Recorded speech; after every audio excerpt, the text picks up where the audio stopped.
সবাই দিকে ঢুকিও।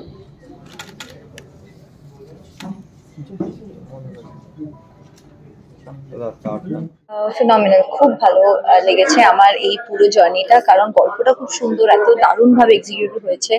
আর তার থেকে বড় কথা, মিঠুন স্যারের সঙ্গে প্রথমবার, অঞ্জনাদিকে এর আগে আমরা মানে কখনো কোনো ইভেন্টে হয়তো দেখা হয়েছে, কিন্তু কখনো আমাদের একসাথে কাজ হয়নি। তো অঞ্জনাদির সঙ্গে আলাদা করে একটা খুব সুন্দর একটা আমাদের মধ্যে একটা একটা বন্ডিং হয়ে গেছে। সো সেখান থেকে বলবো যে কি আমার খুব ভালো লেগেছে কাজ করে। আর সব মিলিয়ে ইট ওয়াজ আ ফ্যান্টাস্টিক এক্সপিরিয়েন্স। আমি খুবই খুশি এই সিনেমার পার্ট হয়ে।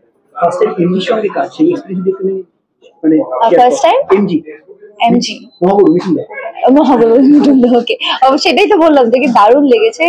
কারণ প্রথম কথা ডেফিনেটলি এত বড় একজন মাপের অভিনেতা, একজন সিনিয়র একজন অভিনেতা, তার সঙ্গে যখন প্রথমবার সেটে যখন দেখা হয় তখন আমি খুবই নার্ভাস হয়ে গেছিলাম যে ঠিক আছে তার সামনে পাঠ করছি আর কি, এরকম ব্যাপার। বাট তিনি আর কি সেটা এত সুন্দরভাবে উনি সবার সঙ্গে মিশেন যে খুবই ইজি হয়ে যায় ওটা, মানে জুনিয়র হিসেবেও বা নতুন কি ওনার থেকে এতটাই জুনিয়র হিসেবেও তখন we are just actors on the set. So সেখানে আমার খুব ভালো লেগেছে আর কি কাজ করতে। সব দিক থেকে ইট ওয়াজ আ ফ্যান্টাস্টিক এক্সপিরিয়েন্স। করোনার সঙ্গে আগে ট্যাংরা ব্লুজ করেছিলাম, তো সেখানেও খুব ভালো অভিজ্ঞতা ছিল। আর সেখানে এইখানে অন্যরকম ভাবে আমরা দুজন চরিত্রগুলোকে এক্সপ্লোর করেছি। তো যেরকম সিন লেখা হয়েছিল সেই অর্থে মানে খুবই ইমোশনালি খুবই টার্ময়েল ওয়ালা সিন ছিল, মানে খুবই রোলার কোস্টার ওয়ালা পার্ট আছে, কোথাও হ্যাপি, কোথাও স্যাড, কোথাও অনেক ইন্টেন্স ইমোশন যাচ্ছে। তো সেই রকম জায়গায় পরমদার সঙ্গে অভিনয় করার সুযোগ পেয়েও আমি খুব খুশি। আর এই বছরই সেই খুশি দিনটা কবে? এই বছর কি নাম জানি না, না আছে হয়তো, যখন ক্রমশ প্রকাশ্য যখন হবে তখন ডেফিনেটলি জানতে পারবে। Thank you. সবই হচ্ছে, তোমাদেরও তো বাড়িতে ডেফিনেটলি এই জিনিসটা হয়, তোমরা কি জানো মানে এত রাতে সব হয় কি, টাইম লাগে করতে, টাইম। আমার journey for this film has been nothing less of great, because somewhere down the line এই গল্পটা আমাদের সকলের জীবনে খুব ইম্পর্টেন্ট। বিকজ আমি নিজেও বিবাহিত, আমার আশেপাশে অনেকে বিবাহিত, আমি অনেক বন্ধুদের মধ্যে বিচ্ছেদ হয়েছে সেটাও দেখেছি। আর এরকম গল্প যেটা, আর এই যে গল্পটা মানে শ্রীমান ভার্সেস শ্রীমতীর গল্পটা আমার নিজের লাইফেও আছে। মানে আমার in-laws were separated but they never divorced, but they always felt that love for each other, and খাবার দেওয়া থেকে শুরু করে একে অপরের খেয়াল রাখাটা আমি নিজের স্বচক্ষে দেখেছি যে ওদেরকে করতে যতদিন আঙ্কেল বেঁচে ছিলেন। I think এই গল্পটা is another one of those examples যে তো love never dies, and if তুমি যদি চাও তোমার সম্পর্কটাকে টিকিয়ে থাকতে, তুমি যেভাবে বা হোক, by hook or by crook, with words, with communication, তুমি সম্পর্কটাকে টিকাতে পারবে। ক্যারেক্টার অপর্ণা, আমি পাস্টের অপর্ণা প্লে করছি। মেয়েটা খুবই শিক্ষিত, পলিটিক্স করে কলেজে, অ্যান্ড খুবই ঠোঁটকাটা, যেটা চাই সিদ্ধারা খুবই সোজা, জানে কোনটা ঠিক কোনটা ভুল, কোনটা চাই না নিজের জীবনে। সো ভেরি স্পষ্ট বক্তা।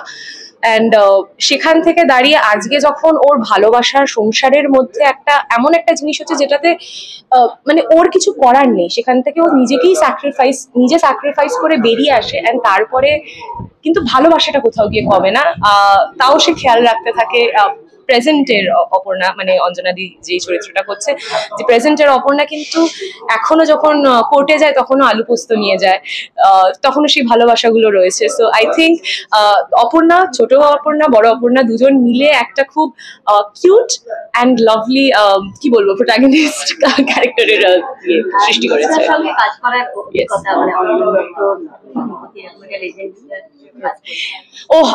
আমি মানে যবে আমাকে পথিকৃৎ বলেছে যে মিঠুন চক্রবর্তী আর মিঠুন চক্রবর্তী তোর বর, কিন্তু তুই পাস্টে করছিস, তোর অপোজিটে থাকবে হয়তো onscreen Satyam. I was like আমি করছি, because somewhere down the line এই মানুষটাকে দেখে মানে ফ্যান্ডম, মিঠুন চক্রবর্তী বলতে ফ্যান্ডম আমি ছোটবেলা থেকে বাড়িতে দেখে এসেছি। মানে টিভিতে যদি অন্য কোনো সিনেমা চলে, আমার পছন্দ হোক না হোক, আমার বাবা আর আমার মা মানে মারাত্মক Mithun Chakraborty fans. So they will always watch it. And আজকে যখন মাকে বললেন যে মা আমি শ্রীমান ভার্সেস শ্রীমতী করছি, হিরোকে জানো, মিঠুন চক্রবর্তী, মা পুরো তাই নাকি, and she was so happy. And ওই যে খুশিটা দেখেছি সেটা থেকে আমি বুঝতে পারলাম যে হয়তো আমি বুঝতে পারছি না এক্স্যাক্টলি বিষয়টা কি, হ্যাঁ হয়তো ইচ্ছে ছিল কাজ করব এরকম লেজেন্ডসদের সঙ্গে, বাট আলটিমেটলি যখন সেটা সফল হয়, আই থিঙ্ক যারা মানে বড় হয়েছি তো দেখে ইট ফিলস অ্যামেজিং। আজকে অঞ্জনা দিদির জন্মদিন। Yes. তার ছবির মিউজিক আছে, তুমি ছোটবেলা ক্যারেক্টার কতটা মিস করা হচ্ছে? খুব মিস করছি আমি। ইনফ্যাক্ট দুপুরবেলা একটু আগে অঞ্জনা দিকে ফোন করেছিলাম, আমি বললাম যে কি গো তুমি আসছো না? বলছে না বাবা আমার তো আজকে জন্মদিন, আমি একটু প্ল্যানস আছে, আর এরকম করলে হবে কি করে আমরা। যাই হোক উনার তোমার হাফটা মিসিং রইলো, কিন্তু অঞ্জনা দি নেক্সট টাইম দেখা হলে কিন্তু জোরে চাপতে থাকবো। সো খুব মিস করছি, অ্যান্ড থাকলে আরেকটু মজা হতো। মানে এই ছবিটা স্ক্রিন শেয়ার করেছে এবং দুই লিজেন্ডস কে আমরা পয়লা মেতে একই পর্দায় দেখতে পাবো। এবং তার ছাড়াও ছবিতে অঞ্জনা দি আছে, এবং আজকে অঞ্জনা দি আসতে পারেনি, অঞ্জনা দির আজকে জন্মদিন বলে। এবং এছাড়াও ছবিতে পরমদা, মধুমিতা, রশনি, সত্যম, বিশ্বনাথ দা, তনিমাদি। তো ইটস এ হিউজ কাস্ট। এবং এই ছবিটা আজকের ডেটে দাঁড়িয়ে সবচেয়ে দীর্ঘতম ডিভোর্স কেসের উপর আধার করে একটা ছবি, এবং 27 বছরের একটা টানাপোড়েনের গল্প, এবং একটা মানুষের 27 বছরের অপেক্ষার গল্প, একটা মানুষের না পাওয়ার গল্প, মানে ভালোবাসা যতটা পাওয়া ততটা তো না পাওয়া। এবং আজকের ডেটে মানুষ খুবই মানে টলারেন্স কমে গেছে, এবং খুবই তুচ্ছ কারণে লোকের হাত ছেড়ে দিচ্ছে। এবং আমাদের ছবিতে একটা গানও আছে, সেই গানটা আজকে বলবো না কারণ আজকে রিলিজ নয়, কিন্তু গানটার হুক লাইনটাই হচ্ছে হাত ছেড়ে দিলে অ্যাকচুয়ালি সমাধান হয় না।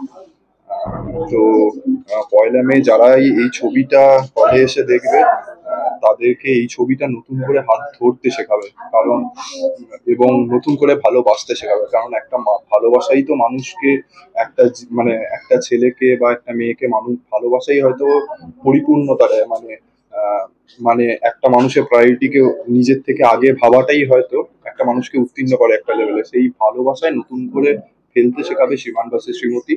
এবং ডিভোর্স নিয়ে আরো দুটো লাইন আমার বলার আছে, যে যেহেতু ডিভোর্স নিয়ে গল্প, এবং ডিভোর্স নিয়ে আমার একটা খুবই ব্যক্তিগত মতামত এটা, যেহেতু আমাদের হিন্দু সংস্কৃতিতে মানে দেয়ার ইজ নো মানে হিন্দি ওয়ার্ড ফর ডিভোর্স, মানে এবং বাংলাতেও ডিভোর্সের কোনো শব্দ পাওয়া যায় না এখন, যদিও সেটাকে বিবাহ বিচ্ছেদ বলে দেখানো হয়।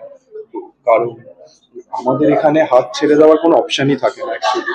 তো মানে আমার বাবা মার সাথে ঝগড়া হলে আমি তো ডিভোর্স দিয়ে দিই না, বা ভাই বোনের সাথে ঝগড়া হলে তো কেউ ডিভোর্স দিতে পারে না। তো এইখানে একটা ডিভোর্স একটা অপশন হয়ে গেছে বলে আজকে হয়তো মানুষের হাত ছেড়ে দেওয়া প্রবণতাটা বেড়ে গেছে। তো শ্রীমান ভার্সেস শ্রীমতী সেই হাত ছেড়ে দেওয়ার প্রবণতাটা কমাতে সক্ষম হবে আমার মনে হয়। এবং আজকে আমাদের প্রথম গানের লঞ্চ, এই গানটা গেয়েছে শ্রেয়া ঘোষাল এবং পাপন, এবং অলরেডি গানটা প্ল্যাটফর্মে চলে এসছে, এবং প্রচুর মানুষের অলরেডি মারাত্মক প্রচুর কমেন্ট আসতে শুরু করছে। তো আমি খুব আশাবাদী ছবিটা নিয়ে, এবং আপনাদের দর্শকদের হাত জোর করে রিকোয়েস্ট করবো, আপনারা পয়লা মে এসে, গরমের ছুটি তখন শুরুর দিকে, পয়লা মে এসে হলে গিয়ে শ্রীমান ভার্সেস শ্রীমতী দেখুন, এবং এই ছবিটা আপনাদের নতুন করে ভালোবাসতে শেখাবে, ভালো রাখতে শেখাবে।